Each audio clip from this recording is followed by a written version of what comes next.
Bonjour, ici Outlander Addict. Cette vidéo VOSTFR fait partie de mes traductions pour la communauté francophone. Si vous aimez ce genre de contenu, vous en trouverez beaucoup d'autres, y compris des inédits sur mon Patreon. Le lien est en description. Welcome to PaleyFest LA. Hi, I'm Kate Heughan from TV Guide Magazine and TV Insider, and I'm delighted to be your host for this very special PaleyFest conversation honoring Outlander. And thanks to the festival's official card, City, for helping to make this event possible. This program is presented by the Paley Center for Media, a nonprofit organization dedicated to honoring excellence in television through education programs, great conversations with stars and storytellers of critically acclaimed series like the one we celebrate today, and the preservation of television's creative legacy at the Paley Archive. To learn more and to become a member, please visit paleycenter.org. Thank you. And today we are thrilled to welcome the members of the gifted cast and creative team of Starz and Sony Pictures Television's acclaimed series Outlander. Joining us are Diana Gabaldon, Matt Roberts, Maril Davis, Richard Rankin, Sophie Skelton, Sam Heughan, and Caitriona Balfe. Welcome, everyone. Thank you so much. We all felt we had to wave there, right? You can wave anytime. The first question is on behalf of PaleyFest sponsor, City, and they would love to know. The show has an incredibly dedicated fan base. What are some things that make the show's fans connect so passionately with it? And I'd love to start with Kat and Sam on this because you've been the core characters since season 1. So what is your take on that? Kat, do you want to start? Well, I mean, first of all, Diana created this incredible world and these incredible characters. And I think we were so lucky that there was already such a huge fan base built in because of that. And I think what we've built upon and tried to go forward with is that it's just this incredible love story at the center of this world. It breaks out into all these other amazing things, you know, it's got so much action and drama, and I just think it sort of has something for everybody, but at the heart of it is this incredible aspirational love story. Yeah, I think Caitriona obviously has absolutely answered that question. I mean, it's all down to the woman that's below me right now somehow in this strange Zoom world. But we can cut that out. But Diana Gabaldon, you know, fantastic, you know, world, and you know, we've obviously, you know, tried to stick as close as we can to her books, and it never stands still. You know, we've gone from Scotland, you know, in the 1700s with the Jacobite Revolution. We found ourselves in Versailles and the Caribbean, and then in America. Now we're dealing with, you know, the Revolutionary War and the beginnings of modern America. So it really does it, as Caitriona says, it spans over many different genres. But at the heart of it is this great love story, and not only Jamie and Claire, but the other characters involved as well. Right. I'm curious. You know, Bree and Roger came in later. So Sophie and Richard, what is your take? What has the fan reaction been? Do you communicate with fans? Why do you think they're so passionate about the show? Sophie, we can start with you. Yeah, again, I mean, absolutely building on what Sam and Caitriona said in terms of just the base of the show, given that you've got the history element in there, you've got the drama element, this beautiful love story, there's just so much in there for everyone. But I do think giving a different relationship in there too has helped, because I think Jamie and Claire have this beautiful, idealistic love story. Obviously they have their moments like any relationship, but I think Roger and Brianna have given a very different relationship for people to look at, which I think in some ways is a more realistic one, in that they're not great at communicating. They have their moments, they have their arguments, and sometimes their arguments really pull them apart. But I think that has brought maybe a new generation of fans in, and also just gives people two completely different relationships to root for. So yeah, you have this beautiful idealistic romance, and then you have maybe what some people would see as a slightly more relatable, realistic one. And actually there's just a bit in there, like they said, a bit for everyone, and just kind of all different scenarios and all different ways of dealing with relationships or anything is in there. And I think also with all the characters, I think one thing that Diana did beautifully and that the writers keep doing beautifully is that the characters aren't perfect, and it's so easy in TV shows and film to just see these almost heroic characters all the way through, but actually all of the characters have their flaws and have their moments. And I think that that just makes it all more relatable too. And people just really connect with that. Richard, do you have anything to add to that? No. Richard's too busy boozing. I am absolutely. I think everything that the guys have just said, all of that is great.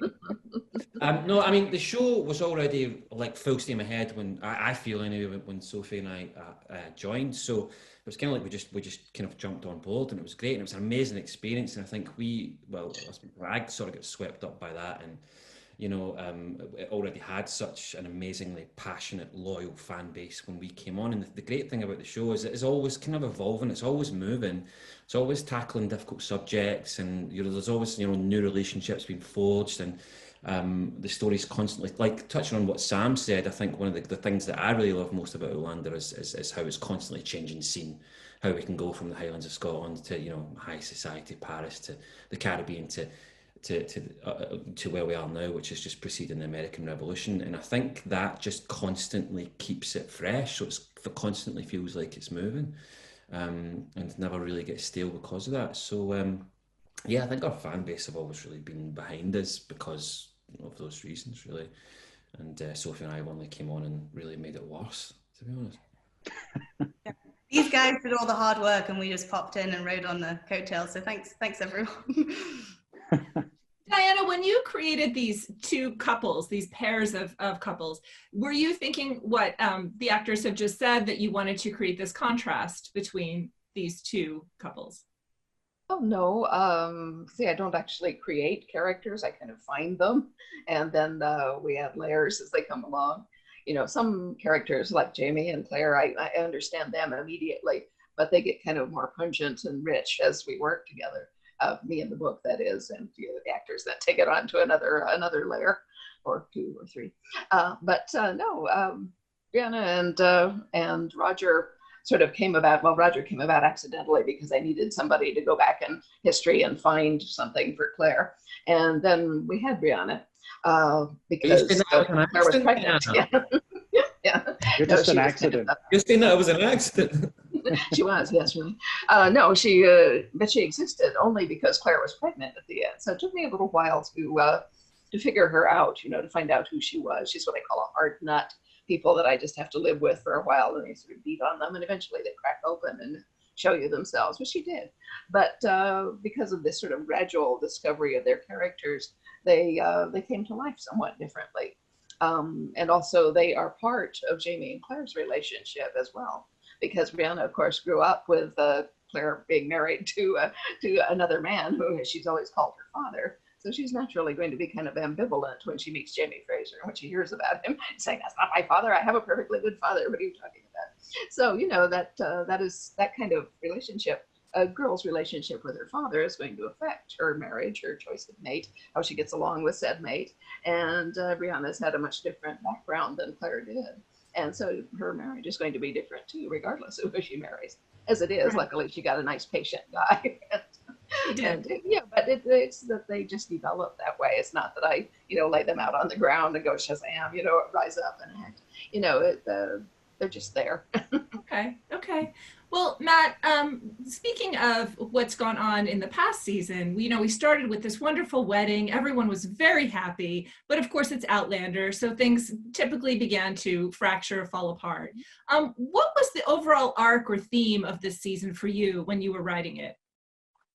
Well, it's kind of, we always start with the books, and we try to find the main theme in the book. And Fiery Cross is a very big book. Thank you, Diana. There's a lot of great scenes. There's a lot of great things that happen throughout the book. But the one thing that kind of came off of season 4 was that building of a home. And then to kind of condense the book down into 12 episodes, we thought, what would this family do that just created this home? What lengths would they go to protect it, protect their family, protect the ones they love? And that seemed to be the thing that kind of surfaced when we first started breaking the book. And that's how we kind of mapped out the season. And what was so great about it is the scenes from the book kind of just, you know, dropped right into place throughout those 12 episodes. So it was, it worked out really nicely for us because there's so many dynamic scenes that we could draw from that show, you know, conflict and strife and, you know, pain and suffering, you know, people, the things that the fans of Outlander come for, as well as the love story. And I think that's what binds it all together, the love stories now. You did a fantastic job lining it up as well. Yeah, the writers and you, and naturally the actors as well. But season 5 was just terrific. Thank you. It was a spectacular season, and part of that too was a lot of the production, a lot of the settings we saw. So Maril, I'm curious about, you know, maybe you could talk about how you keep the show fresh looking. We've heard from the actors about how you're constantly changing locations, you're getting a new look for the show. How do you keep it exciting in that way? Well, I mean, I think every oh, sorry, Sam, were you gonna pop in? No, I was just gonna say you're gonna recast each season, basically. Exactly. Well, Jamie and Claire are getting a little long in the tooth, but they look so young. I mean, every year, honestly, and I think Richard kind of touched on this already, but you know, this is a traveling show. Every year is something different. Every book brings something unique to the table, and it's a challenge every year. And I think it keeps both the fans on their toes, but it also keeps us on our toes, and our crew. And I think it's one of the reasons we've retained so much of our crew as we've come forward. You know, we are a family at the heart of the show, but it's also exciting. It's exciting to be on the show because there's something new every year. And the same thing for our production team. You know, Gary Steele is spectacular at every year creating something that just kind of tops itself. And you know, with the big house, you know, we started last year. It kind of came into its own this year, and it is literally a big house, but it's spectacular. And everything, you know, Brownsville, everything he creates with his team is just kind of pushes forward what we've already created and kind of tops it. And I feel like we've continued to do that every year, both with the material and also the surroundings, as well as Trisha Bigger. We have a new costume designer this year, and I think she stepped into some very big shoes this year with Terry having left, and she's really kind of created her own mood. She's kind of taken up the mantle where Terry left, and you know, the look is different but the same. And I just think every year we just keep topping ourselves. And you know, we keep saying, oh, last year was the toughest year, oh, senior was the toughest year, and every year it becomes, oh, this is going to be the toughest year. And we keep thinking, oh, because we're in America now, it's going to be easier, but it just keeps getting harder. But I think that's what makes us all love it and want to come to work every day and strive to do our best, both for ourselves but also for the fans who are expecting that.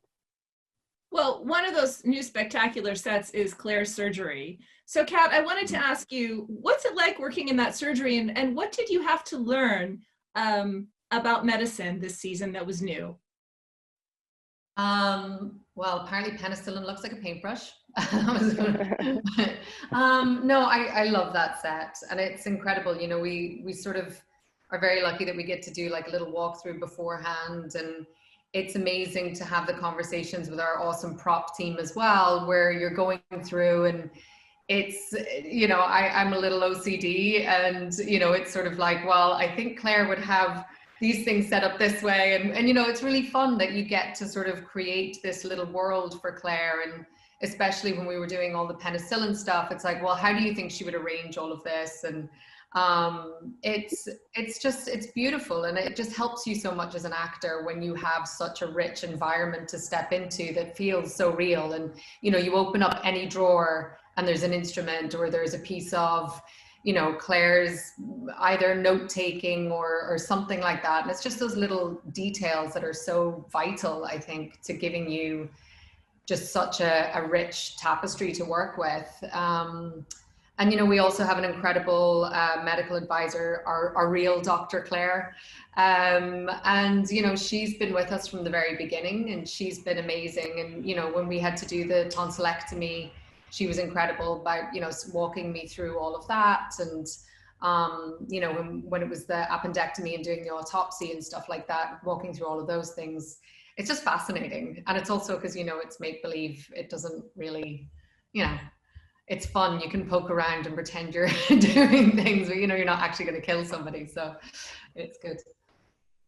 Well, you guys also mentioned that there are, and Matt said this, there are so many moments of high stakes and drama. And one of those was when Sam, your character, Jamie, was bitten by a snake. So tell us what it was like to shoot that scene. You're out there with Roger, who's not a very experienced frontiersman at that point, camping. What was it like to shoot that kind of snake bite scene? And both of you guys can talk about this.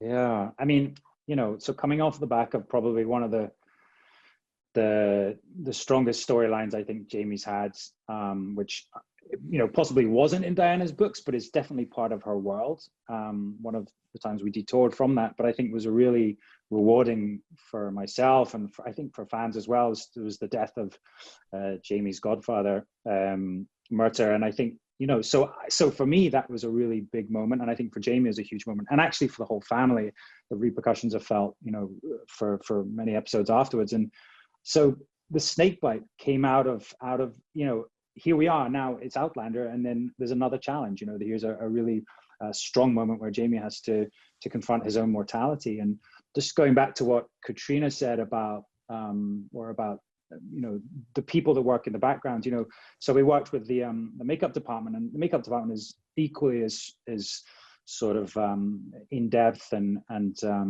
hardworking as the other departments. And, you know, we have all these amazing surgeries or grotesque prosthetics that we have to wear and use, and just to be part of that conversation, you know, to talk about, you know, what does it look like, what happens to your body when you get bitten by a snake, what happens to the wound, and we had these really amazing prosthetics that we used throughout that story. But yeah, and then Jamie finds himself, you know, in the forest with the man that he thinks is probably not worthy of being his daughter's husband, a man that he thinks is not suited to this world in this time period. And he's confronted with that, and actually surprised by Roger's fortitude and Roger's his own unique way of looking at the world. Well, tell us about Murta. I do want to talk about that. You know, tell us about what it was like to shoot that scene where he actually loses him, where Jamie loses his godfather. Yeah, I mean, so it was. It's kind of hard to really put it into words, really. You know, we have this amazing actor in Duncan McQuarrie who he's just been a really strong part of the storyline. Murta, the character, has obviously always been there for Jamie. He's been this silent guardian, this father figure. But Duncan as an actor has been probably our best friend and chief entertainer on set, and, you know, the man who'll probably be also drinking the most whiskey when we're doing one of these. But he really is a lot of fun, but also a really, really incredible actor. And to lose him that day was, you know, it was quite traumatic for Jamie. And so then, yeah, there was this journey of Jamie coming to terms with, you know, through grief. So it's, you know, first of all, it's shock, and then there's anger, and there's, you know, all these stages of grief. And then basically we get to the tent, and Claire cannot help him, and he realizes that he's lost his godfather. And yeah, it was just some really great writing, to be honest, you know, because then Jamie is confronted with Governor Tryon, and out comes Jamie's emotion, Jamie's grief. And it was interesting. We actually had to go back and shoot some of that stuff there, which again, you know, is an acting challenge, I think. But you know, we have great writing, we have great directors, and, you know, and a great supporting cast as well. Not Roger, the guy that plays Roger's rubbish. I completely. Wow. Sophie, I wanted to talk about Bree's journey a bit, because she has quite the season, and she finally, I mean, would you say with what happens with Stephen Bonnet that she overcomes what happened to her with him? Tell us a little bit about her journey this season and how she copes with that trauma. Yeah, I mean, I definitely think even in the end of this season, you know, you can put a bullet in the man, but you can't put a bullet in what happened. And I think obviously Brianna spends the season trying to overcome it and trying to be happy and almost put it to one side, but it is a trauma that will be with her for the rest of her life. But I do think it's something that she has managed to, in that very Fraser-like strong way, she's managed to squash it in terms of an outward showing of her grief, I suppose. And it's definitely something that haunts her. I think Jemmy has been a very welcome distraction. She's been able to put all of her energy into taking care of her child, as opposed to sort of dwelling with her own demons. And I think that's one thing we sort of played on this season, where it's almost like Brianna can't sleep, which I suppose in a way is good because, you know, Jemmy doesn't sleep. And I think sleeping is when her demons seep back in. So I definitely think that she's had to put her own healing in a way aside and just put all of her focus on Jemmy. But obviously, you know, we see when we have the wedding in the first episode, we see initially quite a nervous Brianna. I don't think it's quite how she would have envisaged her wedding. I think obviously Frank's not there, which is just an added piece of trauma. She lost her father quite young, but also getting married in the 17th century in front of this whole clan of people from the rich who she doesn't really know is quite a nerve-wracking show, I think. So initially, it's not quite how she would do it. She'd probably just elope in the 70s and have quite a relaxed, fun wedding with her close family and friends. But yeah, we pick up with her quite nervous, and then obviously we see this very happy, relaxed Brie, she and Roger dancing, her talking with her mum, with her father, looking after Jemmy, doing the mashed potato and all of that. And then all of a sudden, yeah, hearing Bonnet, hearing that he's alive, it all just comes crumbling down again. And that is just something that really, in a way, brings the trauma back. Not that it particularly went anywhere, but knowing that he's alive just poses more of an imminent danger as much as a reminder of what happened. Because then obviously it's that mama bear mode, and her son is then in imminent danger, knowing that Bonnet is lurking around, especially given the fact that he gave her the gem in season 4. We know that he potentially has some interest in getting to know Jemmy or harming Jemmy or whatever. And obviously, when you've gone through a trauma, then any reminder of it, it's always going to be the worst case scenario. So the worst case scenario that would come to Brie's mind is that Bonnet would want to take her child or harm her family again. So it's really something that she then carries with her, obviously on a deeper level, that's a given, but then on a more surface level throughout the season. You know, even when she sees that Jemmy's gone missing, and she just automatically, her mind goes to that worst case scenario. And so it is only when we get to episode 10 where she finally has somewhat of a form of closure. Obviously, like I say, the trauma's never gone, but at least now she knows that the man and the imminent danger is gone, and she can just, for all intents and purposes, live her life. Obviously, I'm sure there's moments where it'll seep in again, but there is some element of healing there, knowing that man has had some justice done. Exactly. And I want to talk about the way trauma was handled this season, in the writing and the shooting. And Matt, if you could speak to that. There were a couple of very experimental filmic styles that we haven't seen in Outlander before. And I'm thinking of Roger's hanging, and then in the finale where Claire experiences a severe trauma and we sort of are transported to another time. How did you make the decision to handle Outlander visually differently than we'd seen before to handle these traumatic scenes? Well, you know, we started the season early on knowing that one of the big challenges for us in the writing room is the books, is that you're in the characters' heads. And I think that's one of the things the fans get used to. Reading these books, you get into the characters' heads, you know their thoughts, you know what they're thinking in any given moment, because Diana writes them. And we've run out of voiceover. It's hard to just have, as Kat and Sam can probably attest to, early on in filming in season 1, we would stop. We would, you know, Margaret, our script supervisor, would hit the clock for 45 seconds and everybody would stand there and we'd go, okay, that's where the voiceover goes. And we realized that you just can't do that over and over and over again, because that is some of the great internal dialogue from the book we wanted to get out. So we've always kind of struggled with that. It's always been a challenge. And so this season we thought, how can we get into their heads visually? And these were the two episodes, episode 8 and episode 12, where we thought we could visualize it, and we needed to kind of step out of ourselves a little bit, but do justice to the story as well. So getting into Roger's head in that silent picture mode gave it a different visual than just showing a flashback. And you know, it took us a long time in editing to really put that together and structure it well. What we do is we tend to kind of overwrite that stuff. So when you read a script, you might go, wow, that's a lot of stuff. But we know that we're going to, in post, just come down and cut it down to its bare essentials, because that's all you need to tell the story. Our fans are very astute. They get the point. They get things. and they can fill, you know, certainly the book readers fill in the gaps with what they've already read. And that's a luxury. It's both a gift and a curse for us, you know, because sometimes we don't have to tell everything visually and they fill in the gap. And then other times they're like, hey, where's the gap that I wanted to see that I've been waiting 20 years for? So it's a juggling. We juggle with that all the time. But those two elements were picked out early in the season, you know, early in the writing. And we decided, let's see how this works. Now with episode 8, we actually filmed both ways. We had the studio and network were a little concerned that the silent picture wouldn't reveal itself the way they couldn't get their head around it on the page.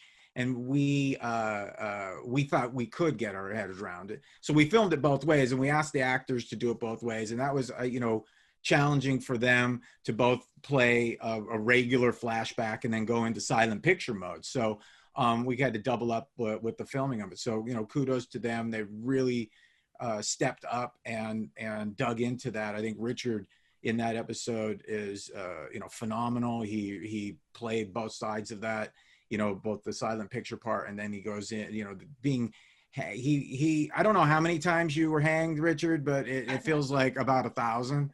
He's still in silent picture mode. Yeah. And we only really had to do a couple, but we just had so much fun kicking the barrel over and hanging him over and over again. So we just kept doing it. So. Now, how was that scene to shoot, Richard? Oh, I didn't do it. It was stuntman that did it.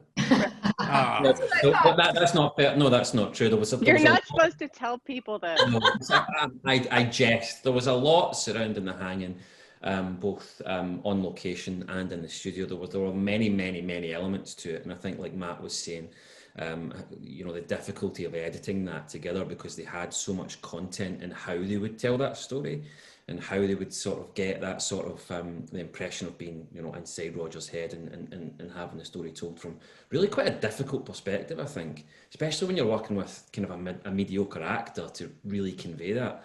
But no, we were in the studio, and I remember particularly one of the hardest things to shoot, I think all season, was they had this special lens. Maybe Matt can remember the name of it. There's a really, really long, sort of narrow lens. It felt like it was about 8 foot long coming out of this camera and into the sack, which was, obviously covering my face. And we shot that in the studio, which was just prior to being hung, so just before the barrel was kicked away. And we shot that a lot. And that was quite difficult to shoot. And that was really quite, and trying to tell that story from in a really, really confined space with this, lens literally about, maybe 5 centimeters away from your eyeballs. That was quite tricky. So there were many elements of it shot, and it was all very difficult. And you do have to be kind of in that really tense sort of, I suppose, edge of the barrel moment of, just about to be hung and everything that comes with that. So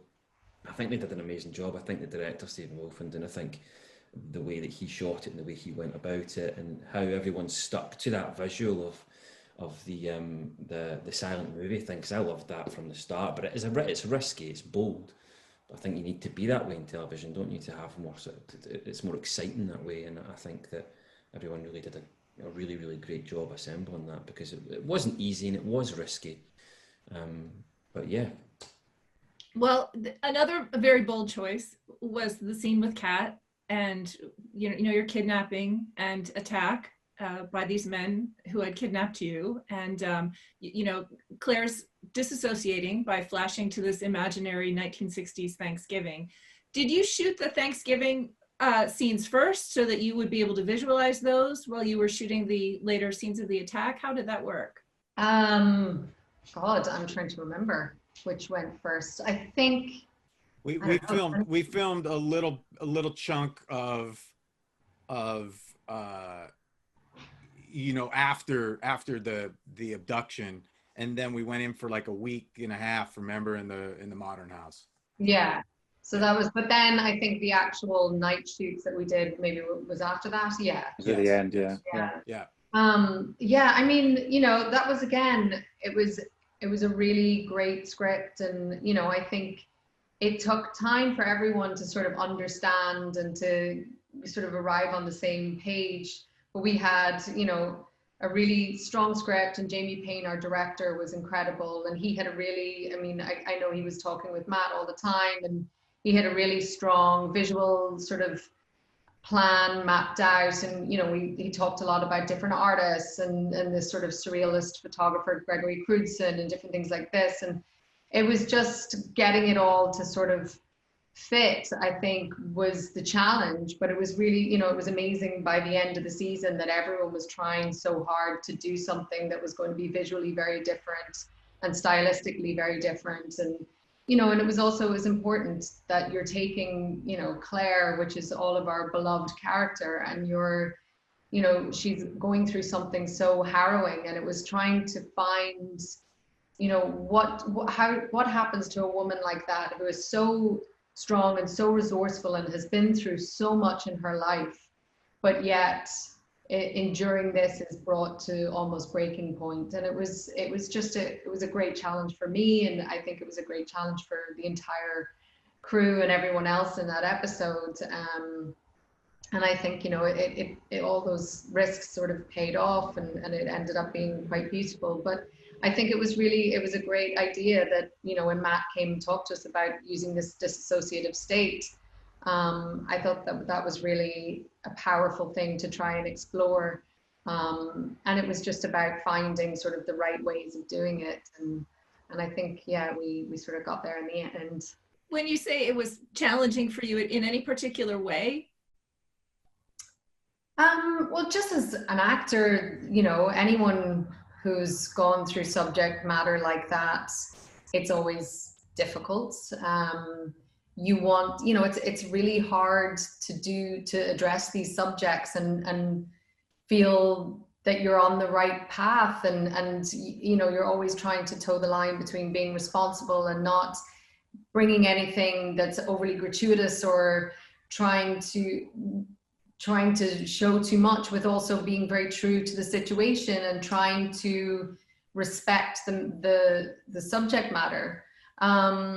And just, you know, the surrealism element of it, I thought, was really interesting. And it was, for me, you know, and I think with Matt and Tony, we sort of had gone back and forth with this, and it was sort of, I wanted to make sure that when we were in these dissociative states, that we were always in Claire's mind, and so it was from Claire's perspective. And, you know, I didn't want her to be talking too much. And, you know, I think that was the thing about all of us finding what felt right for all of us, about what that would look like. I mean, how do you show what Claire is sort of experiencing in her head? But I think, you know, it was an amazing team effort, and I think we all found a really good way of doing it in the end. Well, and when she comes home to Fraser's Ridge, and I believe the last line of the season is safe, which is her answer to Jamie about how she feels.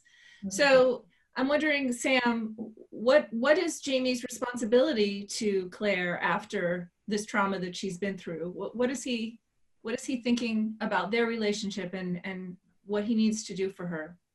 Yeah, I mean, just like thinking about what's happened this season to all these characters. And Jamie, you know, having been through trauma himself, kind of understands, he knows he needs to be there for her, he needs to support her, but he also can't, he also has to respond to what Claire needs. And I think it was interesting, we talked a lot about, you know, physical touch and when he can actually feel like he can touch her. And I think, you know, we focus in on that in the last scene on, you know, Jamie and Claire holding hands. And it's so interesting that all these characters have been through so much trauma, not only this season, but over all the seasons. And yeah, they have each other, but ultimately they're about to probably face even bigger challenges in subsequent seasons when Matt starts writing them. Mm-hmm. He's already written them. Matt's probably at work already. Well, I mean, you know, Richard, your character, Roger, probably, I think he might have had the biggest arc as far as changing from one sort of person into another. You know, he's killed by the end of the season, and at the beginning he just wanted to go back to the 20th century and be a professor. So what's a key moment for you in his development in season 5 that really changed him? I don't know if there's a key moment in Roger and what changes him, or if it's an accumulation of things. I mean, ever since he came back to the 18th century, it's just kind of been one hurdle after another, and really sort of primary objective was just to help Brianna with whatever it was that she wanted to do, obviously, you know, with Claire and Jamie, and get back to their time to you know, to safety. So I think it was just a kind of a build-up of everything right from the word go, from the Gloriana onwards. But I suppose if you were to define a kind of catalyst, it would be the hanging. I mean, that just kind of brings everything together for Roger, I think. And after that, I think what episode 8 for me was he was kind of trying to find himself. He was on a journey of kind of rediscovery. He was trying to get back to what he was before the hanging, and coming to the realization that he's never going to be the same person again. He is a changed man. And I think that's what's so great about the way the scene that was written with Brianna, where he says, you know, you're just going to have to accept the fact that I'm no longer that person. I'm no longer the Roger that everyone loved so much and misses so dearly, I'm sure. But actually, I'm changed from within, and I can't find that in me again. So I have to embrace the fact that it wasn't about healing. It was just, well, it was, but it's more about embracing the change that he's been through, and the fact that he is coming out of the end of it a different man. And yeah, so I suppose that's the sort of the biggest catalyst for him. But I think that's an accumulation of everything that he's gone through to bring him to that point, to say, this is how this time's changed me. This is how I'm a different man. I still love you very much, and I hope that's reciprocated. But I'm not going to be I'm not going to be exactly the same guy that you fell in love with. And I think that's encapsulated really nicely in that scene where he says as much to Brianna. Well, Sophie, you know, they did discover when they tried to go through the stones, and when they thought of home, that their home was on Fraser's Ridge. So has she now accepted that they are staying in this time? And, you know, she now is sort of comforting her mother in a way. So looking forward, what does she want going into season 6? What does Brie want? I think for Brianna, being in that time period, she almost felt a bit of a kind of juxtaposition within herself, in that she very much is a modern woman for that time. And in that element, being an engineer in the 60s, 70s, she very much belongs in a modern time period. But then, yeah, she's never really had a full family. As I said before, her father died when he was younger. Claire and Brianna had a very strange relationship. Claire was working as a surgeon, which again is one of those relatable things we're talking about before. You know, a lot of women who don't get the time with the children that they would want, and we get to see how that knock-on effect happens and their relationship's estranged, and she'd never met her real father. So for Brie, suddenly she has this family, and even though brutal things have happened to her in this time period, it does almost then seem weird that she in a way seems almost safer there in some respects, because her family are there. And obviously now that she has Jemmy, she wants a family that she never had for her child too. And, you know, again, just touching on what Caitriona and Sam were saying before, the Frasers now have all experienced some form of sexual abuse and trauma. And I think it's one thing that I know sometimes people say, oh, with Outlander, there's a lot of rape and there's a lot of XYZ in terms of those things. And although obviously everybody is extremely sensitive to that, it's something that Diana put in the books because it did happen a lot, unfortunately, in those time periods. And I think what Diana and the writers have done incredibly is to show that, as you were talking with the dissociation and everything else, is that each of these traumas, the characters deal with them differently and they experience them differently. You know, with Brianna, I had her go through something called tonic immobility, which is where your body essentially just goes completely numb. And they say that some people who experience rape in that way then have almost worse PTSD because they don't feel it at the time and they start to feel it later and later. So I think while we have all of these characters going through traumas, and they all have immense empathy because they understand what the others are going through. And even though Claire might not want to talk about it all the time, and she's so bold and brave and she can say that she's going to be okay and she's trying to convince herself of that, Brianna knows exactly what she's going through. And we see that in that moment where Brianna sees Claire come off the cart. Because I think one thing that it's easy to overlook in that moment is that Brie doesn't actually know what's happened to Claire. No one's told her, but you can just, it's that almost sixth sense mother-daughter thing. They've come so close now and so far, and their relationship of mother and daughter kind of oscillates sometimes. And in that moment, it's like Brie's the mother to Claire, and she knows that it probably broke Claire's heart the first time that Brie was going to go home. And now I think Brie stays there for herself and for her family. I think she knows that her mother's going to move her around for a while, even if she doesn't want to talk about her trauma. But for Brie, I think there's probably a bit of a relief that Roger thinking of home meant that that was home too, because I think she felt very guilty keeping him there. But now that they're both on the same page, I think she'll start to be a lot more settled version of herself, I think, and yeah, just be there for her family. Well, Matt, with all of this set up, with this family bonded together through love and through trauma, and facing this storm of the Revolutionary War, and also Claire having learned that there are more people traveling through time, what can you hint about what we might see in season 6 coming up? Season 6, you know, we're gonna dig into the 6th book in the series, and I think one of the things that we always dig into is that the Frasers and the Mackenzies put themselves out there. The reasons why I think they are so affected by traumas and all the turmoil that goes on in the era is because they put themselves out there. They try to help people, and whether that's people coming to the Ridge or them going out and trying to stop something, whether it been Culloden or Alamance or whatever, they put themselves out there. They put themselves at risk, and inherently when you do that, you know, you have to suffer. You suffer, and in book 6 that happens again, and there's going to be joys, but you know, as Outlander, as Diana can speak to this, there is going to be drama, there's going to be suffering, there's going to be tears, all of the above, and we're going to try to pull out of, you know, all those really once again, they're always so dynamic. The story, where we get into problems, certainly in the writer's room, is we fight over what scenes we want. You know, like, oh my God, this one's great. How do we work this in to this episode or this episode or this episode? And sometimes that works to our advantage, where we can go, oh, they're not going to get it where they expect it, but it's going to come down here, and then it comes out of nowhere. And I think that's the fun of putting it all together, because it's very fun. Maril has, you know, she has read all the books multiple times. She has her favorite scenes, and she'll say, what about this one? And we're like, well, maybe we can move it over here. And I never get my way. I never get my way. At first she doesn't get her way. It's just a way of, and then she gets her way later. That's the way life works. Because it's such a luxury to get, and such an amazing thing to have 6 seasons of any TV series nowadays.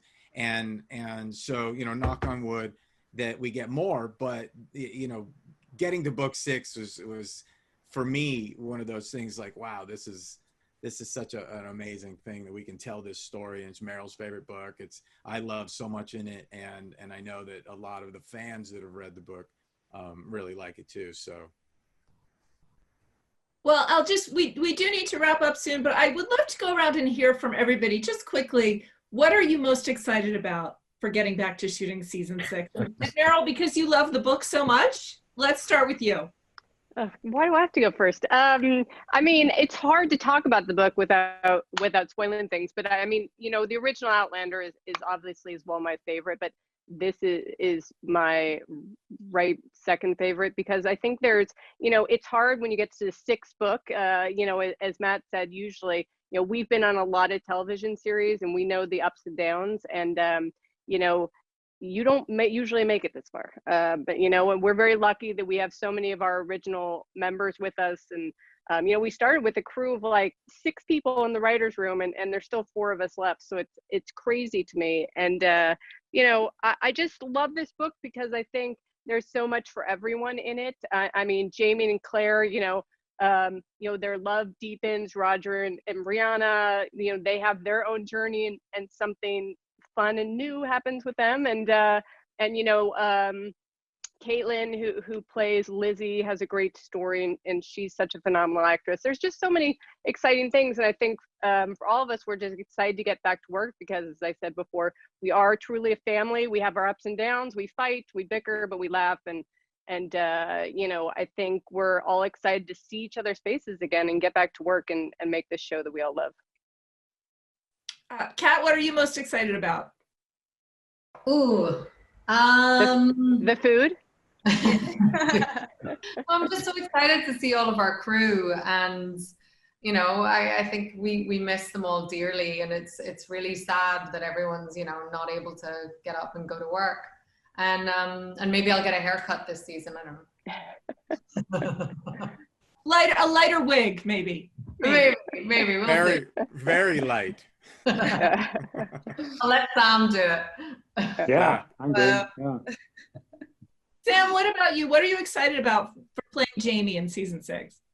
I mean, first I'm excited there'll be no more Zoom calls. We can all agree to that, right? But I mean, playing Jamie, I mean, yeah, to see where he goes with this season. But to be honest, also, yeah, we have now 6, almost 7 years of experience behind us, right? We have scenes, we have characters, we have things in the books we haven't covered. We've, you know, we can call back on stuff, and we've seen that there is time travelers out there as well. So yeah, it feels like the world, the universe is opening up a bit more, and for us to draw upon as well, you know, for the writers and production team, and as actors, we have all that experience and each other. You know, we know how each other works now, and we enjoy most of the time working with each other, and it's brilliant. I can't wait to go back to work, honestly. Sophie, what about you?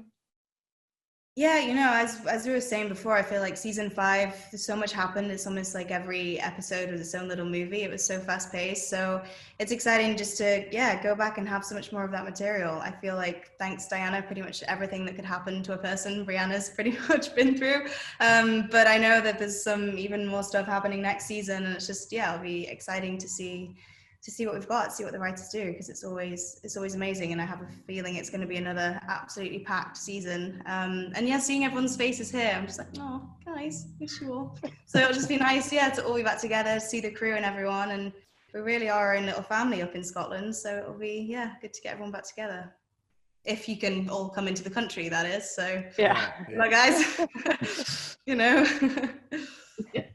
Richard, is Roger ready for this Revolutionary War?